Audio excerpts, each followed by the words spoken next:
playoff path for the Bucks, not as easy as you would hope, but you do get Giannis. How much will that factor into the second half? We take a look on today's Locked On Bucks.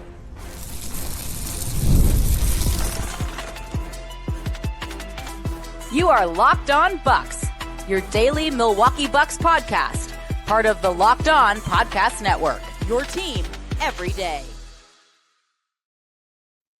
Welcome into Locked On Bucks. I am Justin Garcia, joined as always by Camille Davis. You can hear me on the Bucks Radio Network. You can find Camille on our Locked On NBA coverage and the Technical Foul podcast. We thank you for making this your first listen of the day and for helping make the Locked On Network the #1 sports podcasting network in the industry. We are almost out of All-Star break, Camille. We got one more day technically for the full NBA, 2 days for the Bucks before they resume to play here. And we figured what better time than now. We've kind of hinted at some of these things, but all right, let's just do the full deep dive on remaining schedule for the Bucks. And I mean, unless there's some of you out there that are much more hopeful than we are, maybe we should have extended this. I capped this at really the 8th seed. I still think you split with Orlando. You still have a chance to win the tiebreaker with Orlando. But you are still 5 games back of them in the loss column and in the overall standings. Not impossible. It's a very tall task to pull off.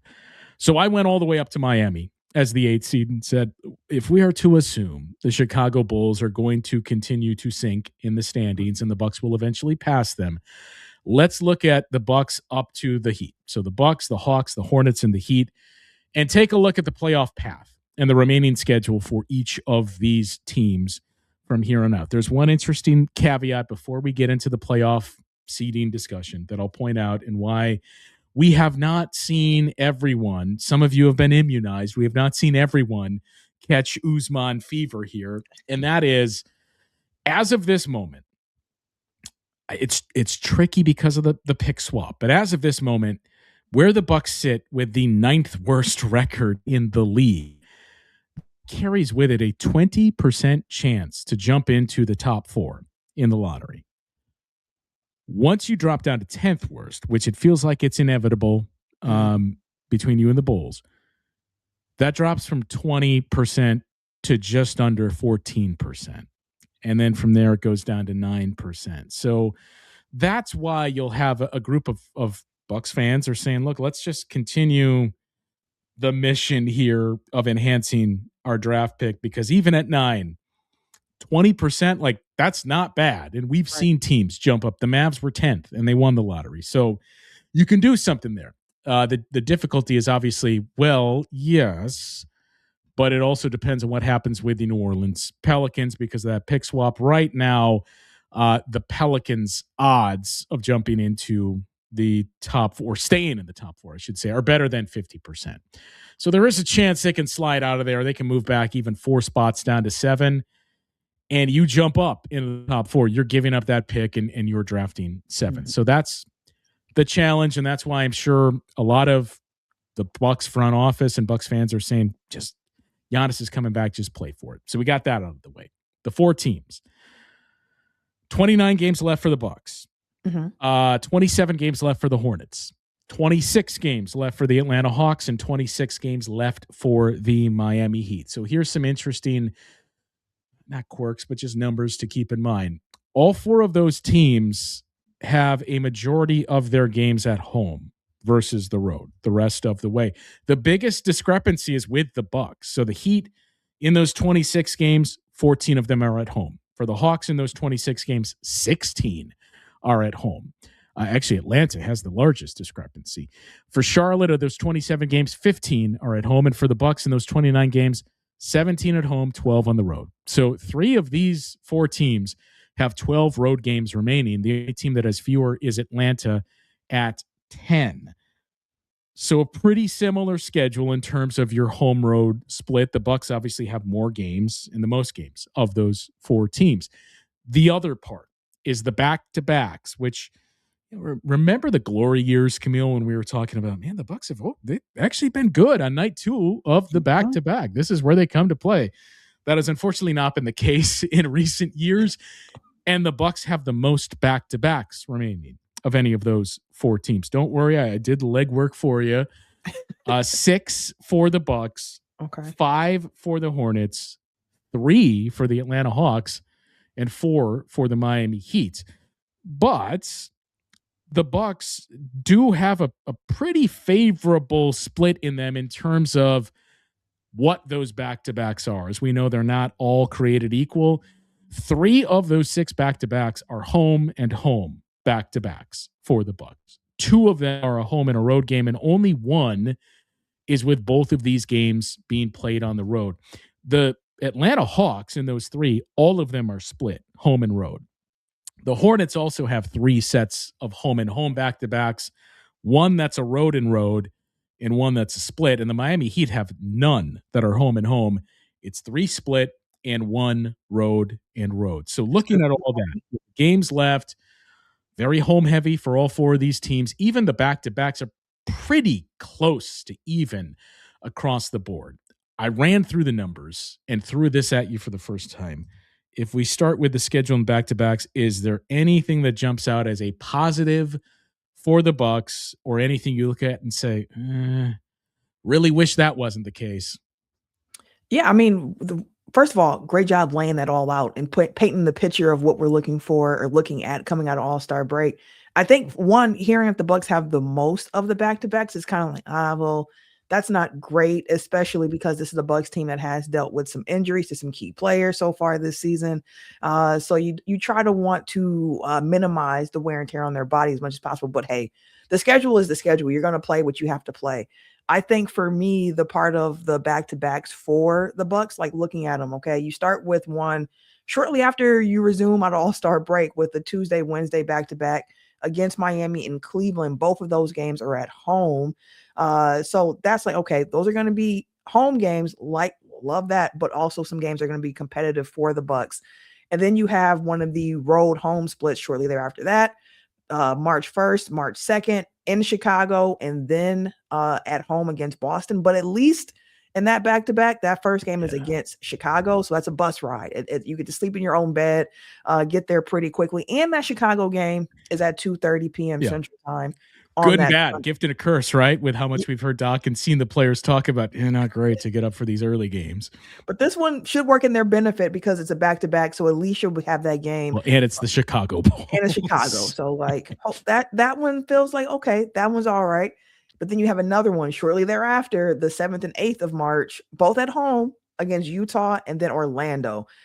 Utah, they've been in the news over the last couple of weeks here for how they've been playing and kind of doing their. I don't know if I'd say playing. You're really stretching when you say that, but playing for 3/4 of the game, you know what I'm saying? Gaming, and then down there. So we'll see what that looks like for them when they come for that game. But that Orlando game is a big one because it is for the tiebreaker at that point. So I would prefer if that Orlando game was the first night of that back-to-back, but you can only play the way the schedule is set up for you. Then the next back-to-back comes the middle of March there, the 14th and the 15th, another Saturday, Sunday split in Atlanta and then against Indiana at home. So both of those games are early too. So that Saturday game is at 2 p.m. That Sunday game is at 2:30 p.m. So both of those are a bit early. That could be tough having them back-to-back in that way. But then, nope, not the last one yet, because you still have a back-to-back at home against the Spurs and the Clippers. Yeah. The Brook Lopez welcome back to Milwaukee game on March 29th. But a starting center for the Clippers now. Right. But you're welcoming Wemby the night before that, which that's going to be a tough matchup. Both of those games are actually on national TV, with the Spurs game being on Prime and then the Clippers being on NBA TV. So that's going to be a tough one, especially that first leg of that. But it's the last back-to-back for me where I'm like, that's an interesting one. On the road in Brooklyn and then on the road in Detroit. And that Detroit game is the Bucks' last nationally televised game of the season. Game 80 on the schedule there on ESPN in Detroit. Leading the conference, that's going to be a tough game, especially on the second night of a back-to-back. So overall, like back-to-backs are a challenge. And as you talked about, this team has not necessarily handled them great so far this season, but they're set up in a way where more times out than not, it's like okay, like you can kind of deal with the way that this is set up. All right. There's one other thing to point out about that Pistons game we'll get to on the other side of this break. And a couple of interesting things when it comes to the lineups and the remaining schedule itself, not just the back-to-backs and the home and road split, but the teams that you're playing on that schedule. We'll get into that conversation coming up after this. Ever wanted to experience the NBA Finals live and in person? Well, FanDuel has given you the chance to turn that dream into reality with their NBA Sweepstakes. Here's how it works. Use your profit boost on any NBA future, and you'll automatically be entered for a shot to win an NBA Finals trip for 2 flights, tickets, the whole experience. So if you're already looking at the board and thinking about which team can make a deep run, this is the perfect time to not only lock it in, but give yourself a chance to make a deep run as well. When it comes to futures this time of year, you can pick a team to win the championship or even the team to advance from their conference, and it adds that extra layer of excitement to every game down the stretch. And now, not only can your pick cash in, it could also send you to the NBA Finals. Visit FanDuel.com to get started. Use your profit boost on an NBA future and get entered for your chance to win a trip to the NBA Finals. Play your game with FanDuel, the official sports betting partner of the NBA. New year, new systems. This is the time when a lot of us look at the messier parts of how we run our business and think there has to be a better way. Well, there is. Streamlining your communications is one of the quickest upgrades you can make, and that's why today's episode is brought to you by Quo, spelled Quo, the smarter way to run your business communication. Because when your team is reachable, organized, and communicating in one place, you're not just working cleaner, you're creating more opportunities to connect with customers. With Quo, your whole team can call and text from one shared business number so nothing gets missed. Everyone sees the full conversation thread, which makes replies faster and more personal, and it works right from your phone or computer. You can even keep your existing number.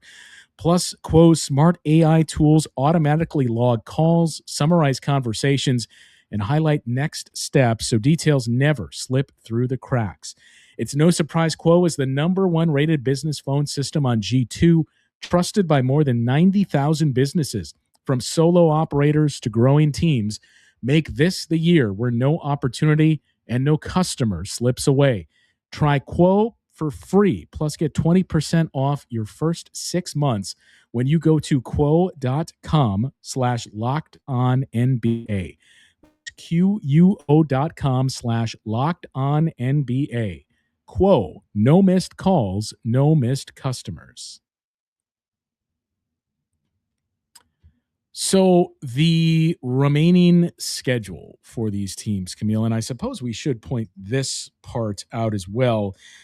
The Bucks hold the tiebreaker with the Charlotte Hornets. That is already in hand. The season series is done with.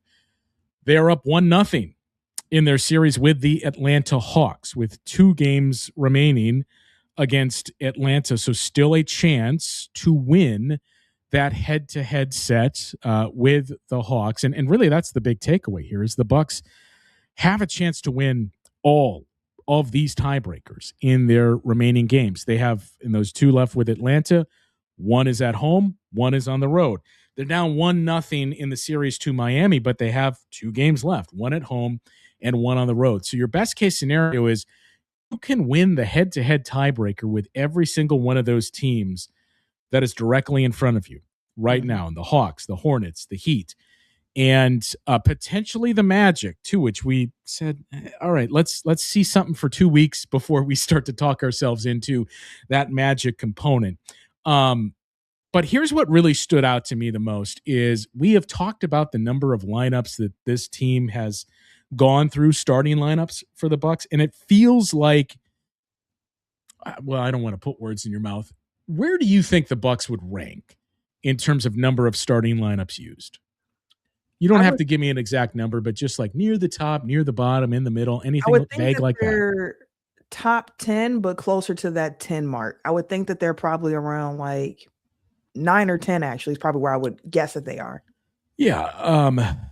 So for me, when I was looking at these teams, I'm like, I'm assuming Bucks have probably used the most starting lineups of those four teams that we're looking at. I know the Hawks dealt with Kristaps Porzingis injuries. Trae Young has since been traded, and there's other things they moved. Nickeil Alexander-Walker to and from the starting lineup. So they've had some changes. The Hornets, obviously, Ryan Kalkbrenner was starting, Moussa Diabate, some of those tweaks, injuries to guys like Brandon Miller and LaMelo Ball. But it just feels like, I feel like the Bucks have used the most starting lineups of this group. You obviously know where I'm headed with that setup, but where would you guess the Bucks rank of those four teams? Of those four teams, third? Basically, I mean, the Hornets have used the fewest at 18. The Bucks and Hawks have each used 19, and the Heat have used 20 starting lineups. So it feels like, man, the Bucks have used a lot of starting lineups. That's just kind of what we see for the league. You still have some teams who are like, man, we're on 7. Like, we've been blessed with health and we know who our group is. But when you look at these teams, there's a lot of similarities. The Hornets, hey, they to come on strong. They got healthy and they found this is what works. Miami is kind of tweaked with that. Atlanta, we just went through the personnel changes to this group. So all of these teams are kind of in the same boat. Mm-hmm. And, for the Bucks, especially if either of us get the starting lineup we talked about in the most recent episode, 19 becomes 20 in a hurry for the Bucks. So it does feel like those other three teams are like, okay, this is our group. So as long as we have health, this is what we're going to have. Whereas the Bucks are still kind of, regardless of how you and I feel, if it should be this, the Bucks are probably still more in the discovery phase. Yeah, they are, because this team now, one, I mean, you do have the 2 new additions that came around the trade deadline. Cam Thomas wasn't a trade acquisition, but he is somebody who the Bucks were able to get after making that Jane trade, sending out both Cole Anthony and Amir Coffey, and then waiving Nigel when he came back home, quote unquote, to clear up that roster spot, which was allowed the Bucks to be able to go and sign Cam Thomas. So for all intents and purposes, I look at Cam Thomas as a trade deadline acquisition, even though he technically wasn't. But him and Jane coming in, being part of the rotation now, which we talked about on yesterday's show a bit more in depth of like, well, what does the rotation look like when they're healthy? Not including Taurean Prince into that mix, because not still quite sure what that's going to look like for him this summer. But with this team, they just recently, over the last 2 weeks, feel like they've learned how to play a bit better without Giannis after struggling for large stretches of the season in those same situations. So you add that aspect into it. You add the aspect into it that you have 2 new bodies in the rotation. You add in the fact that, as Ham mentioned, Coach Darvin Ham mentioned, offensive rebounding has now become part of the focus of what the Bucks are looking to do offensively. So how does that continue to change the rotation and change how they play together? And then just seeing what it looks like all put together with Giannis on the court, because as we talked about with Rollins and Kevin Porter Jr., it's a different playing on the court with Giannis. Your role is different in that situation. So how do you thrive in that role next to him? So there's still that part of discovery for this Bucks team and figuring out what the best 5-man lineup is going to be for this group going forward with those 2 new additions in tow as well.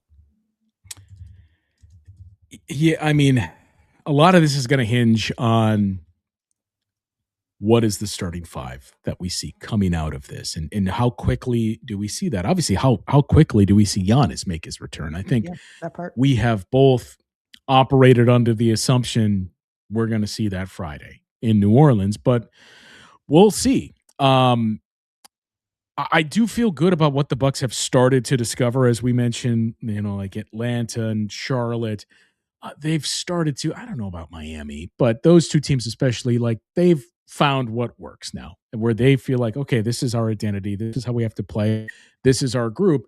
It does feel like the Bucks are moving towards that. And I would go as far as saying they will get there, but between now and the end of season. But I don't think we can quite say they're there 100% yet. There's one other component to take into account for all of this, and that is the schedule that you have left, not just the back-to-backs, not just the number of games and how many are at home and how many are on the road.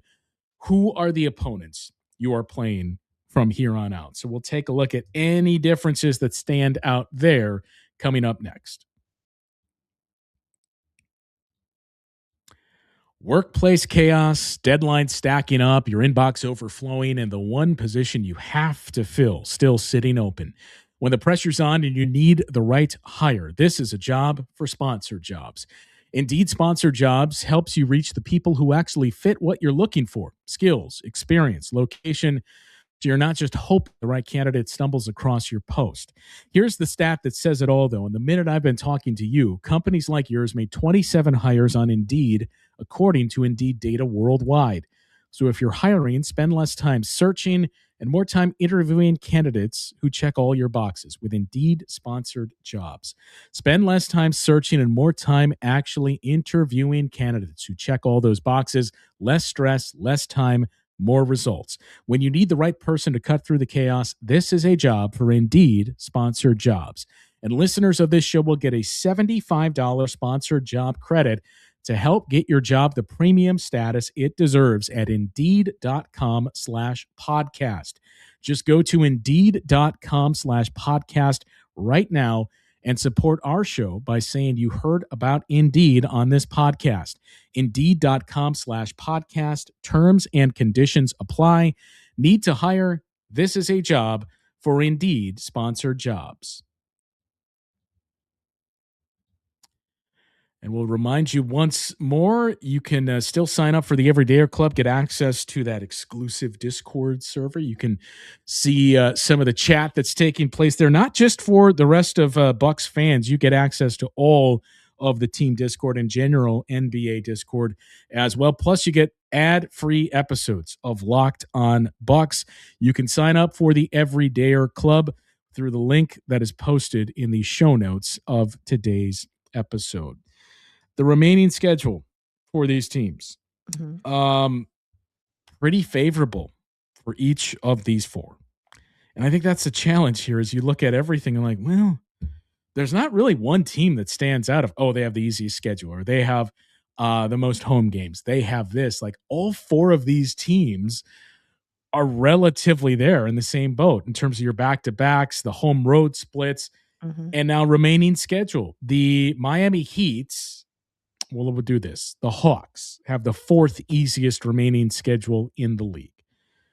The Heat have the seventh easiest schedule. The Bucks have the 11th easiest schedule, and the Hornets are basically in the middle of the pack at the 14th easiest schedule remaining. And I think we talked about this briefly, but the tanking teams. Bucks and Hornets have 8 games left against those teams. The Hawks have 9 and the Heat have 7. So again, we're still basically looking at the same up and down this schedule. There is not a whole lot that differentiates these teams. And to me, that's what makes this a very, very fascinating conclusion to the season. We are obviously assuming a lot of health for all of these teams, especially the Bucks. But, you know, I mentioned some of the conversations I had with some others. I just, with these numbers, everything we've gone through basically being even for these four teams, even if you were to tell me, well, Giannis is still going to miss 9 of the 29 games, and you're going to be cautious with him, you're going to monitor his minutes, he's going to play 30 minutes, 25 to 30 minutes in those 20 games he does play in. Like, even if you tell me I have that, and you continue to lean into some of these things you found, and Ousmane Dieng does in fact turn out to be real, I have a hard time seeing this team, number one, not even qualify for the play-in tournament. But I have a hard time seeing this team finish 10th, if that's the case. If you're telling me you're getting Giannis for X amount of games, even if it's only a portion of the game, and you're going to continue to do what we've seen for these last couple of weeks and working to improve some of those margins, I'm not going to guarantee it, but I just... You're not going to convince me this team isn't in the play-in tournament and they aren't at least the 9 seed. Yeah, I would agree with you on that. And I think two, the thing for me that gives me the confidence of being like, I think the Bucks are going to be a play-in team is that they are going to have matchups against the teams ahead of them in the rankings, which helps out tremendously. Like the last game that they have against Chicago that we mentioned on the first night of a back-to-back, like once you can knock that game out and you're done with the Chicago series, it's like, okay. Again, I don't think that the Chicago Bulls are a team that is long for the 11 seed. They strike me as a team that is going to continue to drop. So, well, they're not long for 11 seed, but they're like 12 is basically where they can drop with the three teams that are behind them. Yeah. They're not going to catch the Nets. They're not going to catch the Pacers. They're not going to catch the Wizards. So fourth worst in the East. And like, honestly, at that point, Camille, why bother? Like, why are we going through this charade when you know you waited too long? Like, it's a little different conversation what we're having with the Bucks. The Bulls, okay, we're going to tear it down and rebuild. Like, well, why now? Like, why wouldn't you have done this coming into the season? Why wouldn't you have just done it in the offseason? I thought last trade deadline was when they were going to do it, but no, it was not. So here they are, and now they're in a situation too with so many new guys on the roster trying to figure out how to play together. Unless they're able to develop some quick chemistry, like they are not long for the 11 seed. So I think for me, looking at the Bucks, it's the fact that they play the Hawks still. They play the Heat. They have games against, a game against the Magic left. And when you're as close in the standings as you are, with the Bucks being 23-30 and the Hawks are right there at 26-30, it's just kind of like, okay, you have to win those head-to-head matchups. You also need to make sure that you get the victories over the tanking teams. We cannot have what happened earlier in the year where the Bucks are playing against the Brooklyn Nets in Brooklyn and looking around like, can you believe we losing to this team? Like, there can be no more of those situations going forward. Those games have to be seen as must-haves, got to have them, and will have games for the Bucks to really get there and try to achieve this goal. Because more than anything, like, we put the poll out to the everydayers asking, where do you think the Bucks will finish? I just think it's important for them to try, if at all possible, to get up into that upper half of the play-in, where if you can get to the 8 seed, where you have two shots at making the playoffs, that's where you want to be. You don't want to be in that 9-10 spot of like, hey, we got to win here, and then we got to win again, and then we're in, and then you start the prep going forward from that point. So it's going to be on the Bucks. Like we were saying earlier in the season when they were losing a lot of, like, just give me a reason to believe. Give me something to hope in. Like, we're looking at the schedule. We're seeing that you're not too far back in the standings where you can't climb back up. But like all of those conversations about, well, hey, you still got that next game. Yes, there will be next games, but time is getting short. Like the margin of error is even smaller at this point. So for the Bucks, they got to take care of business against those teams that are in that tank race, and they have to take care of business against those teams that are directly ahead of them in the standings for the play-in chase possibilities to really come to fruition. Do you know the 4 teams that were in the Eastern Conference play-in tournament last year? Oh boy. Well, we know you shouldn't have to think too hard with most of generally the Heat, Hawks, Bulls Invitational. You know who the fourth one is? Who was the fourth one in there with them last year? Let me try to think. It wasn't the Magic. It wasn't. Was it? The Magic? No. Yes, the Magic were a playing team. The Magic were a playing team last year. Yeah. So, I mean, do you think any of those do you think any of these 4 teams, again, we're completely ignoring the Chicago Bulls, 5 teams, we'll say. So the Bucks on the outside right now, the Magic, Heat, Hornets, and Hawks in that order are 7 through 10. Do you think any of those teams jump into the top 6? Ooh, no. Neither do I. Yeah. I do not. The only one that could would be the Magic, but that would be like they are finally healthy and they have. I'm gonna need to see. It's the same conversations we had about the Bucks, and it's not just health. I'm gonna need to. And honestly, their record at All-Star break this year is not that much different than where it was last year. So ultimately, and last year they were 41-41. At this point, Camille, they're basically a 500 team, and that's what they're trending towards. So. I don't see it unless something happens to the Sixers or the Raptors where like health fails them and they start plummeting in the standings. I don't see that. No. I mean, I suppose Philly is interesting, because of the suspension for Paul George and, to your point, health. But yeah, I think those top 6 are going to remain those top 6 teams. So, last year, the Magic, as the 7 seed in the play-in tournament, were 41 and 41. The Hawks were 40 and 42. So if you want to get up to 8th, do you think it's going to take more than 40 wins? 40 wins last year. 2 years ago, it was 46 wins as the number 8 seed in the Eastern Conference. And 3 years ago, it was 41 wins that got there. So do you think it's going to take more than 40 wins this season to be on that 8 line in the Eastern Conference? Yeah, I think it's right around that 40 win mark. I think it's Okay, probably you can't pick the same. It's got to be less or more. Oh, it can't be on the mark. Okay, let's go more than I'm gonna go more than 40 wins and say 41. I'm a price is right. It's Okay. 41. I think it's right in that, like, you hovering around 500. I think is what it's gonna take to be on that 8 line there in the East. So 41 wins for the Bucks is 18 and 11 the rest of the way.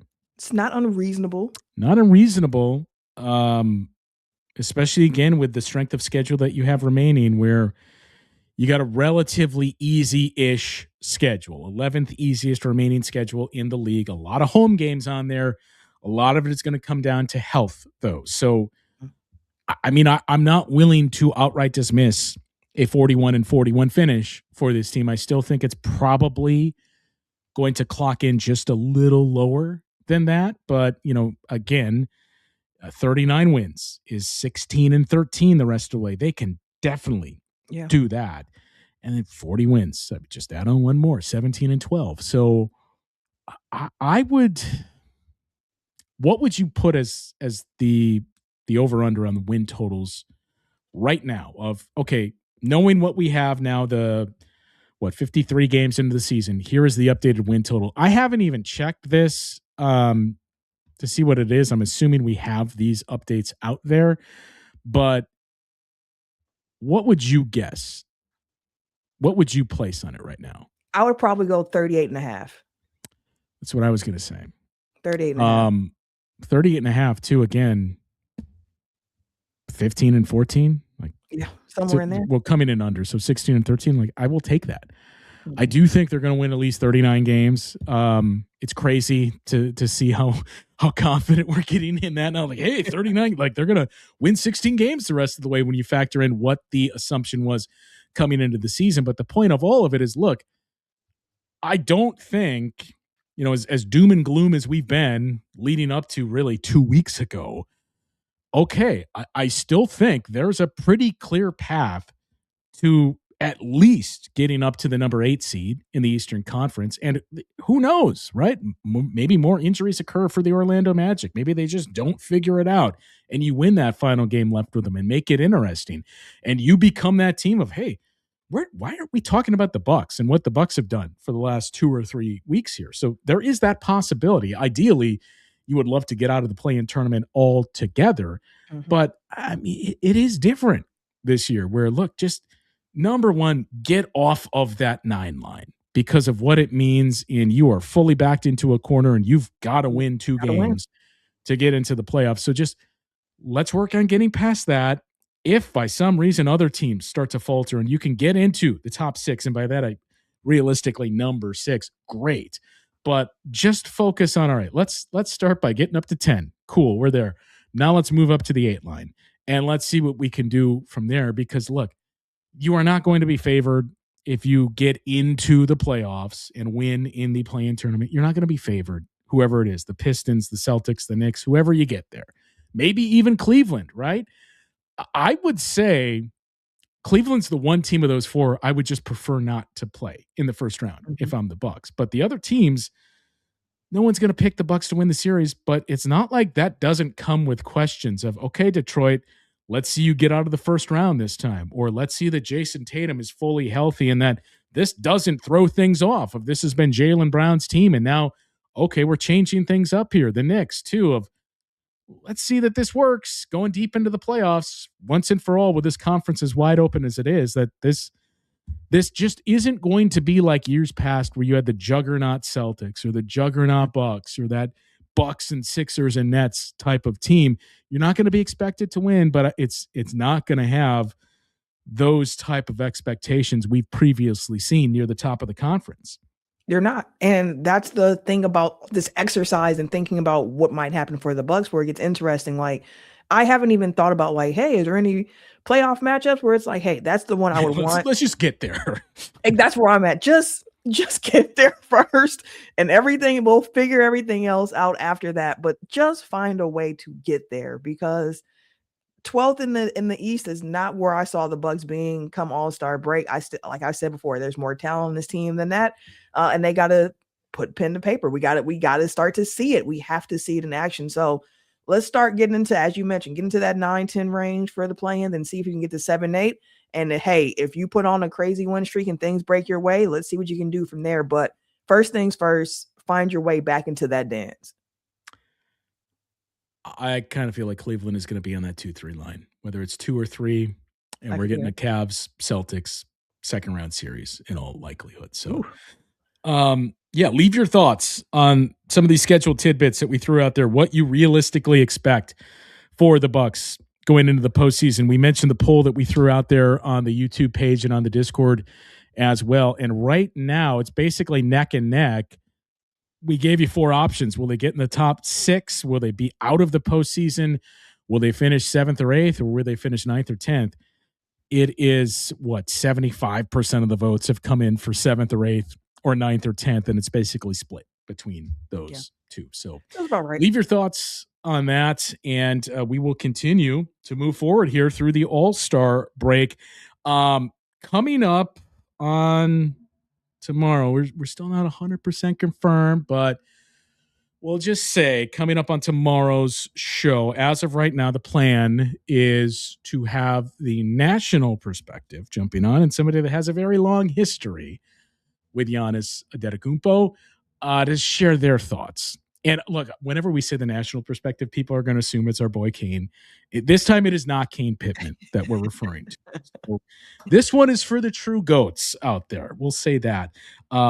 So pretty sure we're going to have that coming your way tomorrow. As a reminder, thanks to everyone for tuning in and continue to tune in each and every day here on Locked on Bucks. And we want to tell you one more time about our Everydayer Club. You get access to ad-free episodes of the show, access to the Discord channel as well. Make sure you subscribe and follow the podcast on all platforms so you get the latest episodes. You also get notified when it is we go live. For those of you on video, we send you to the first ever 24/7 National NBA YouTube channel. On audio, make sure you make that your second listen. NBA Game Night on Locked on NBA. That will do it for today's show. For Camille, I'm Justin. We'll talk with you once again tomorrow on Locked on Bucks.